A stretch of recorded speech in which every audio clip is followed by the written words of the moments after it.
திருப்பாவை 28ஆம் பாசுரம்.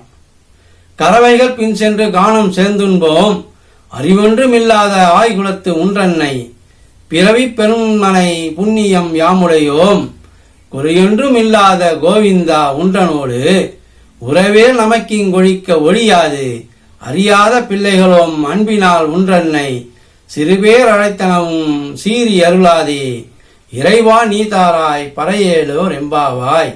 இனி இப்பாடலின் விளக்கத்தினை நாம் காண்போம்.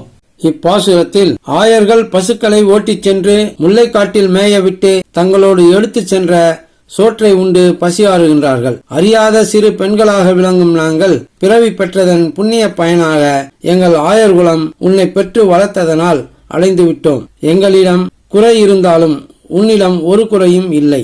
குறை ஒன்றும் இல்லாத கோவிந்தனாக பரிபூரணாக நீ விளங்குகின்றாய் என்று குறிப்பிடுகின்றார்கள். நாங்கள் அறியாதவர்கள், எங்கள் அறியாமையினால் பிழைகள் செய்திருக்கக்கூடும், அதற்காக எங்கள் மீது கோபம் கொள்ளக்கூடாது என்று வேண்டிக் கொள்கிறார்கள். ஏனெனில் கண்ணனோடு எங்களுக்கு ஏற்பட்டுவிட்ட உறவை யாராலும் அழிக்க முடியாது.